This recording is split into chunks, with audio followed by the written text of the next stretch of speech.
Good morning, good day, good afternoon, good evening, good night, and welcome back to Achampnator Reads. Today I continue Harry Potter and the Prisoner of Azkaban. Chapter 13 Gryffindor versus Ravenclaw. It looked like the end of Ron and Hermione's friendship. Each was so angry with the other that Harry couldn't see how they'd ever make it up. Ron was enraged that Hermione had never taken Crookshanks's attempts to eat Scabbers seriously, hadn't bothered to keep a close enough watch on him, and was still trying to pretend that Crookshanks was innocent by suggesting Ron look for Scabbers under all the boys' beds. Hermione, meanwhile, maintaining fiercely that Ron had no proof that Crookshanks had eaten Scabbers, that the ginger hairs might have been there since Christmas, and that Ron had been prejudiced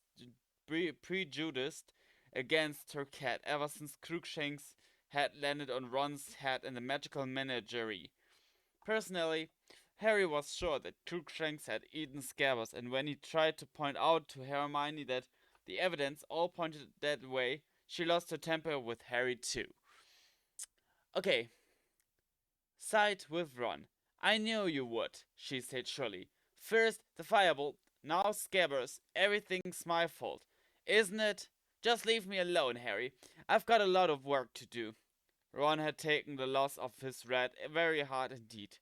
Come on, Ron. You were always saying how boring Scabbers was, said Fred bracingly. And he's been off color for ages. He was wasting away. It was probably better for him to snuff it quickly. One swallow, he probably didn't feel a thing. Fred, said Ginny indignantly. All he did was eat and sleep. Ron, you said it yourself, said George. He bit Goyle for us once, Ron said miserably. Remember, Harry?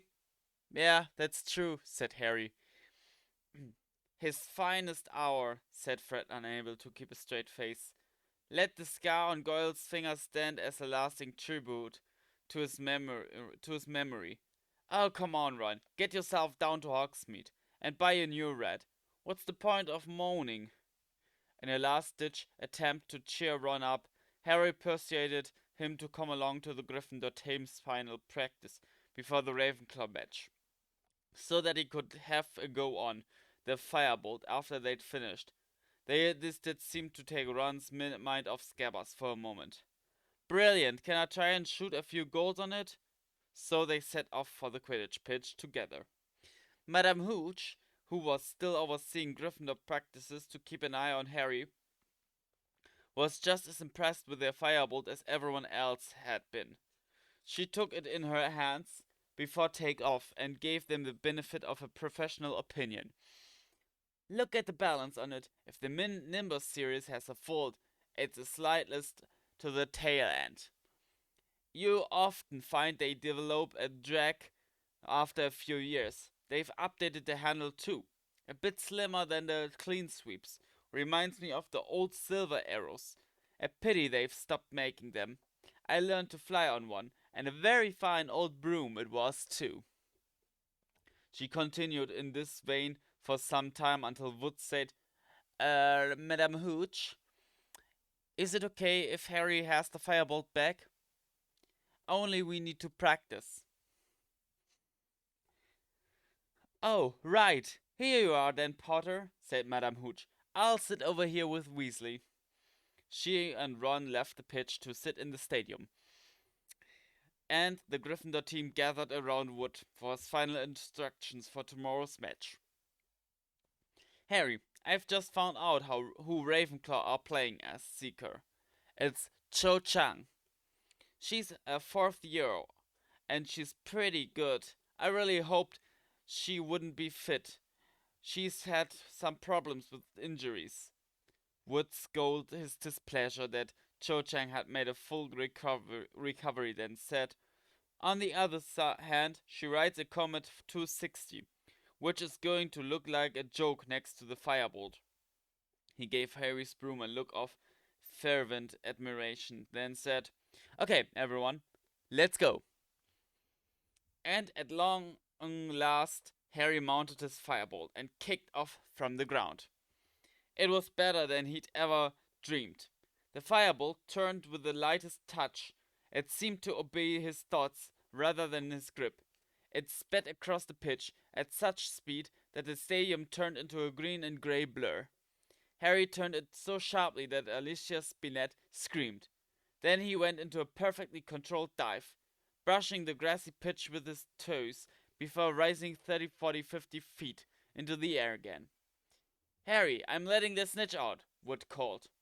Harry turned and raised a bludger towards the goalposts. He outstripped it easily, saw the snitch dart out from behind Wood, and within 10 seconds had caught it tightly in his hand. The team cheered madly. Harry let the snitch go again, gave it a minute's head start, then tore after it, weaving in and out of the others. He spotted it lurking near Katie Bell's knee. He looped her easily and caught it again. It was the best practice ever. The team, inspired by the presence of the firebolt in their midst, performed their best moves faultlessly, and by the time they hit the ground again, Wood didn't have a single criticism to make, which, as George Weasley pointed out, was a first. I can't see what's going to stop us tomorrow, said Wood. Not unless, Harry, you've sorted your Dementor problem, haven't you? Yeah, said Harry, thinking of his feeble Patronus and wishing it was stronger. The Dementors won't turn up again, Oliver. Dumbledore do his nut, said Fred confidently. Well, let's hope not, said Weasley, as it would. Anyway, good work, everyone. Let's get back to the tower. Turn in early. I'm staying out for a bit. Ron wants a go on the firebolt, Harry told Wood, and while the rest of the team headed off to the changing rooms, Harry strode over to Ron, who vaulted the barrier to the stands and came to meet him. Madame Hooch had fallen asleep in her seat. Here you go, said Harry, handing Ron the firebolt. Ron, an expression of ecstasy on his face, mounted the broom and zoomed off into the gathering darkness, while Harry walked around the edge of the pitch, watching him. Night had fallen before Madame Hooch awoke with a start, told Harry and Ron off for not walking her, and insisted that they go back to the castle. Harry shouldered the firebolt, and he and Ron walked out of the shadowy stadium, discussing the firebolt's superbly smooth action, its phenomenal acceleration, and its pinpoint turning. They were halfway towards the castle when Harry, glancing to his left, saw something that made his heart turn over. A pair of eyes, gleaming out of the darkness. Harry stopped dead, his heart banging against his ribs. What's the matter? Said Ron. Harry pointed. Ron pulled out his wand and muttered, Lumos. A beam of light fell across the grass, hit the bottom of a tree, and illuminated its branches. There, crouching amongst the budding leaves, was Crookshanks.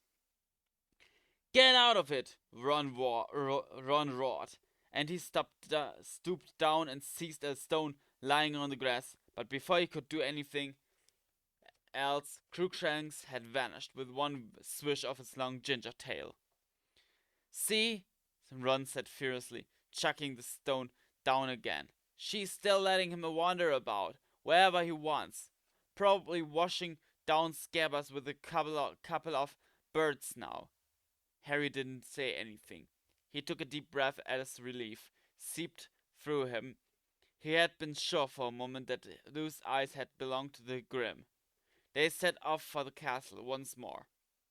Slightly ashamed of this moment of panic, Harry didn't say anything to Ron, nor did he look left or right until they had reached the well-lit entrance hall. Harry went down to breakfast next morning with the rest of the boys in his dormitory, all of whom seemed to think the firebolt deserved a sort of guard of honor. As Harry entered the great hall, heads turned in the direction of the firebolt, and there was a good deal of excited muttering. Harry saw with enormous satisfaction that the Slytherin team were all looking thunderstruck. "Did you see his face?" said Ron gleefully, looking back at Malfoy. "He can't believe it. This is brilliant." Wood, too, was basking in the reflected glory of the firebolt. Put it here, Harry," he said, laying the broom in the middle of the table and carefully turning it so that its name faced upwards. People from the Ravenclaw and Hufflepuff tables were soon coming over to look. Cedric Diggory came over to congratulate Harry on having acquired such a superb replacement for his Nimbus, and Percy's Ravenclaw girlfriend, Penelope Clearwater, asked if she could actually hold the firebolt. Now, Penny, no sabotage," said Percy heartily as she examined the firebolt closely. "Penelope and I have got a bit bet on," he told the team. 10 galleons on the outcome of the match." Penelope put the firebolt down again, thanked Harry, and went back to her table. "Harry, make sure you win," said Percy in an urgent whisper. "I haven't got 10 galleons. Yes, I'm coming, Penny." And he bustled off to join her in a piece of toast. "Sure you can manage that broom, Potter," said a cold, drawling voice. Draco Malfoy had arrived for a closer look. Crabbe and Goyle right behind him. "Yeah, I reckon so," said Harry casually. "Got plenty of special features, hasn't it?" said Malfoy, eyes glittering maliciously. "Shame it doesn't come with a parachute in case you get too near to a Dementor." Crabbe and Goyle sniggered. "Pity you can't attach an extra arm to yours," Malfoy said Harry.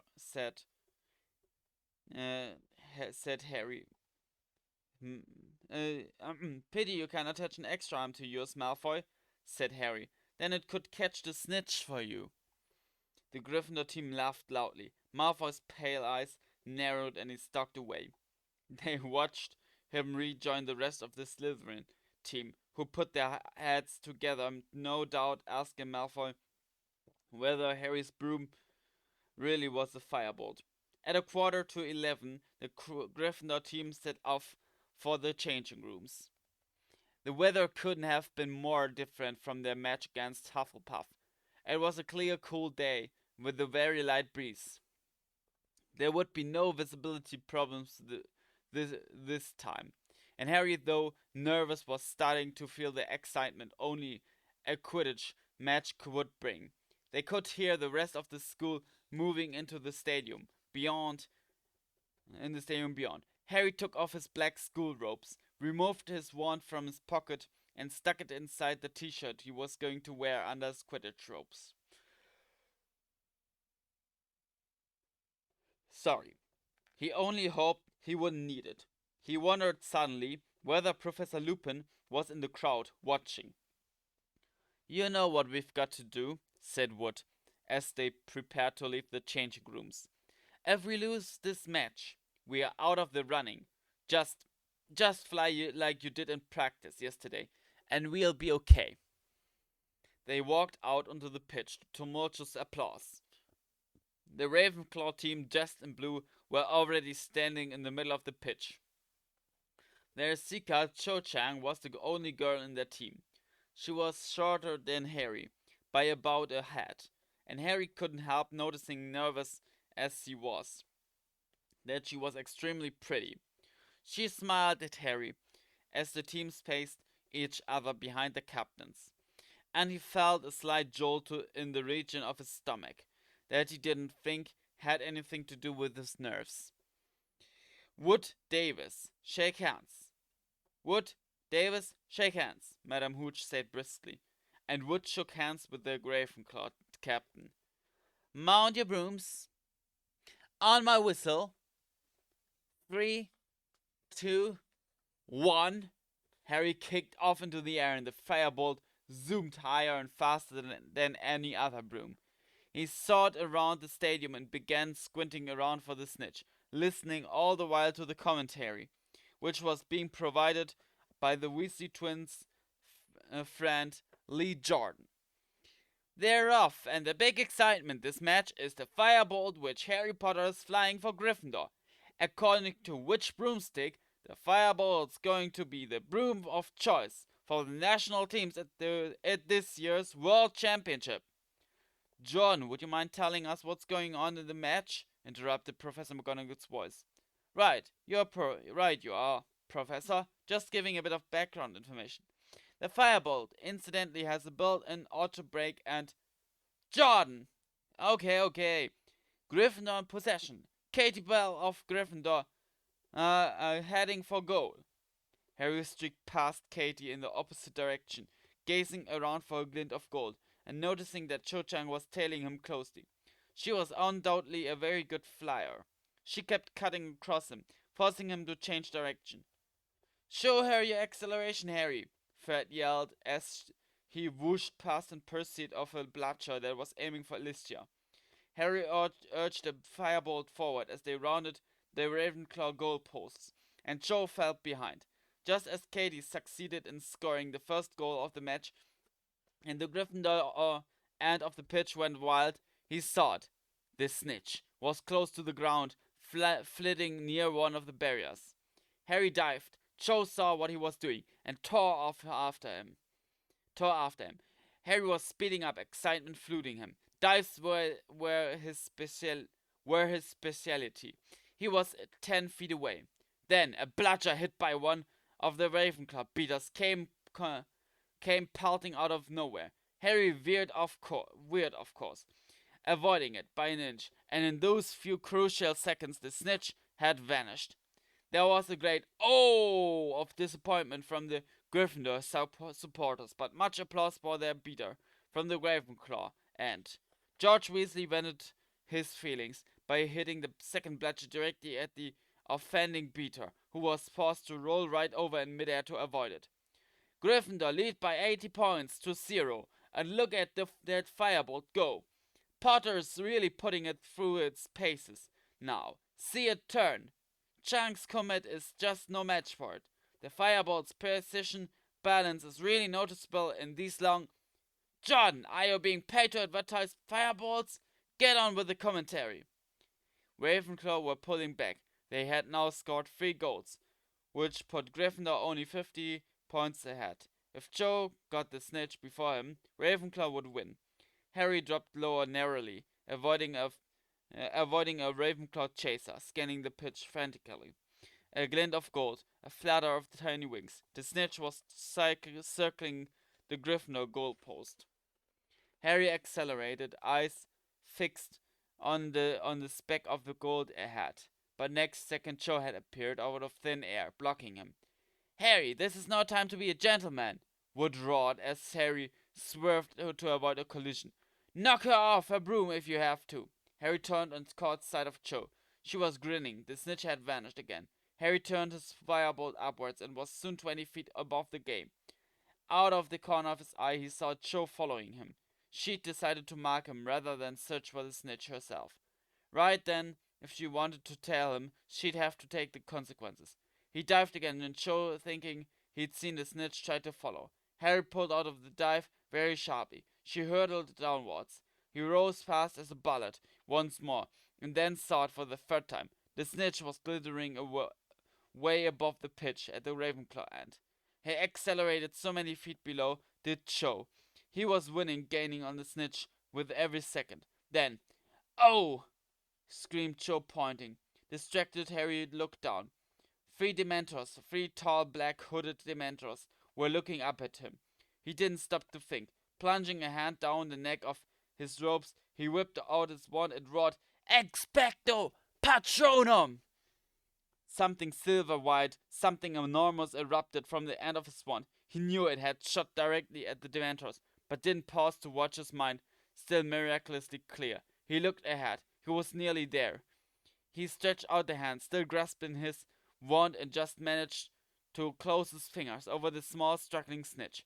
Madame Hooch's whistle sounded.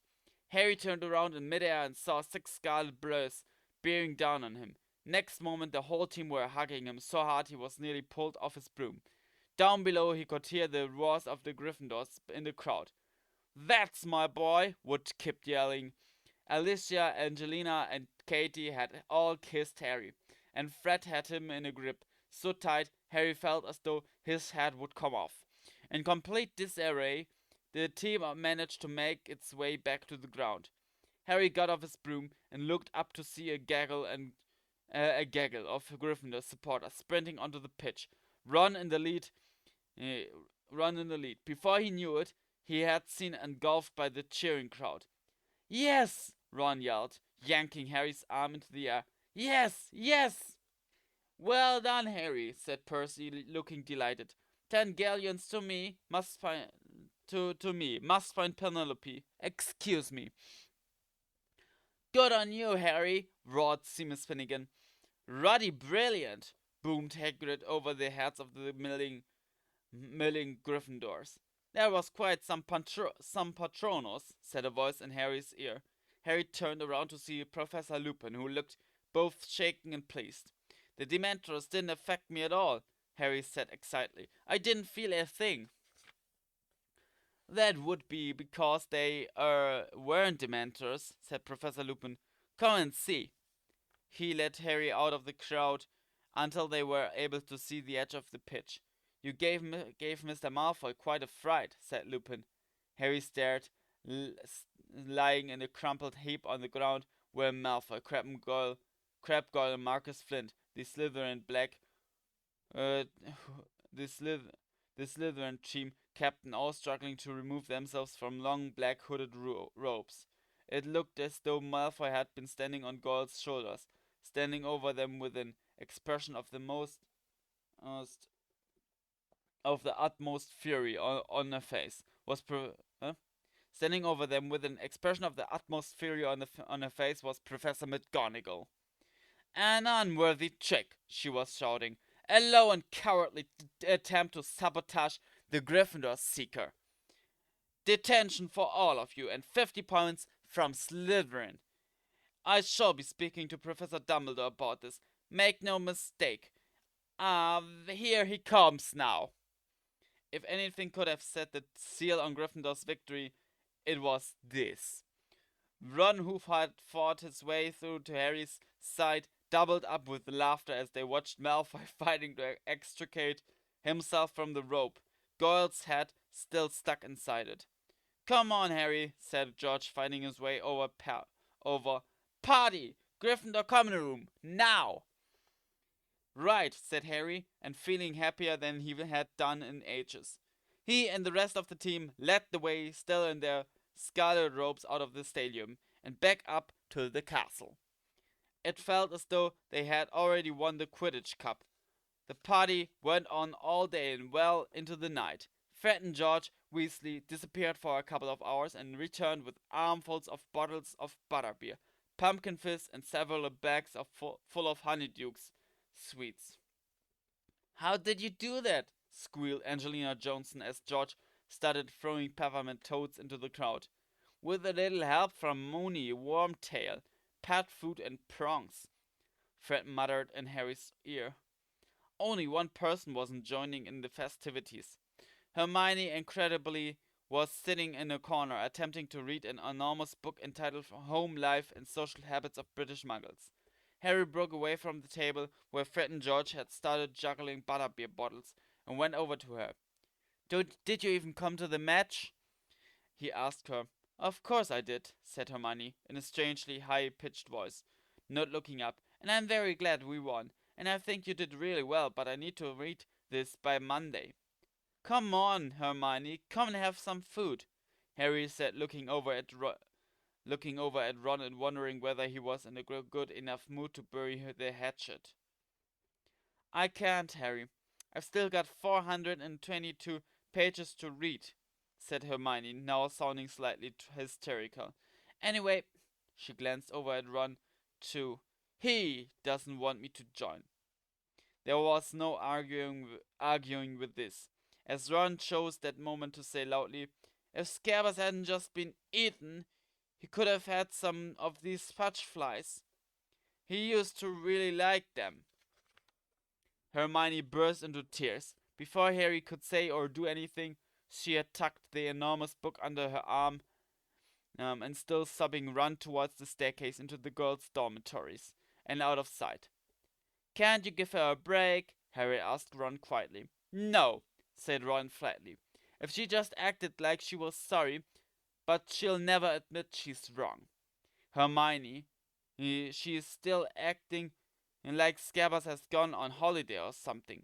The Gryffindor party only ended when Professor McGonagall turned up in her tartan dressing gown and hairnet at 1 in the morning to insist that they all went to bed. Harry and Ron climbed the stairs to their dormitory, still discussing the match.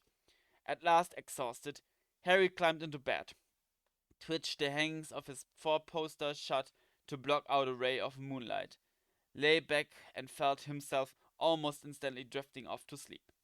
He had a very strange dream. He was walking through a forest, his firebolt over his shoulder, following something silvery white. It was winding its way through the trees ahead, and he could only catch glimpses of it between the leaves. Anxious to catch up with it, he sped up, but as he moved faster, so did his quarry. Harry broke into a run, and ahead he heard hoofs gathering speed. Now he was running flat out, and ahead he could hear galloping. Then he turned a corner into a clearing, and ah, no! Harry woke as suddenly as though he'd been hit in the face. Disorientated in the total darkness, he fumbled with his hangings. He could hear movements around him and Seamus Finnegan's voice from the other side of the room. What's going on? Harry thought he heard the dormitory's door slam, at last finding the divide in his curtains. He ripped them back, and at the same moment, Dean Thomas lit his lamp. Ron was sitting up in bed, the hangings torn from one side, a look of the utmost terror on his face. Black! Sirius Black with a knife! What? Here, just now, slashed the curtains, woke me up. You're sure you weren't dreaming, Ron? Said Dean. Look at the curtains, I tell you, he was here. They all scrambled out of bed. Harry reached the dormitory door first, and they sprinted back down the staircase. Doors opened behind them, and sleepy voices called after them. Who shouted? What are you doing? The common room was lit by the glow of the dying fire, still littered with debris from the party. It was deserted.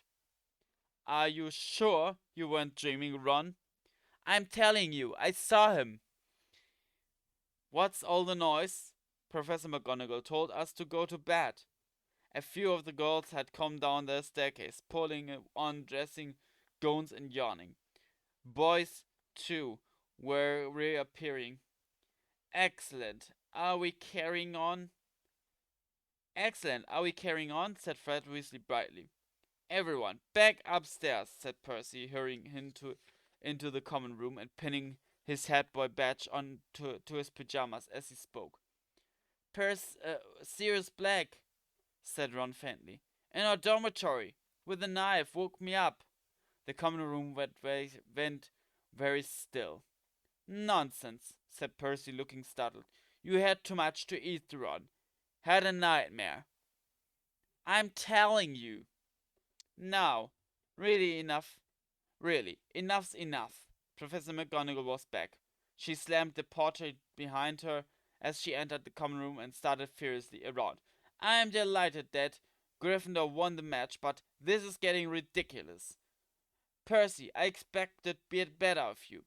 I certainly didn't authorize this, Professor, said Percy, puffing himself up indignantly. I was just telling them all to get back to bed. My brother Ron here had a nightmare. It wasn't a nightmare, Ron yelled. Professor, I woke up and Sirius Black was standing over me, holding a knife. Professor McGonagall stared at him. Don't be ridiculous, Weasley. How could he possibly have got through the portrait hole? Ask him, said Ron, pointing a shaking finger at the back of Sir Cadogan's picture. Ask him if he saw. Glaring suspiciously at Ron, Professor McGonagall pushed the portrait back open and went outside. The whole common room listened with bated breath. Sir Cadogan, did you just let a man enter Gryffindor Tower? Certainly, good lady, cried Sir Cadogan. There was a stunned silence, both inside and outside the common room. You did? Said Professor McGonagall. But, but the password. He had 'em, said Professor Cadogan proudly. Had the whole week's, my lady. Read 'em off a little piece of paper.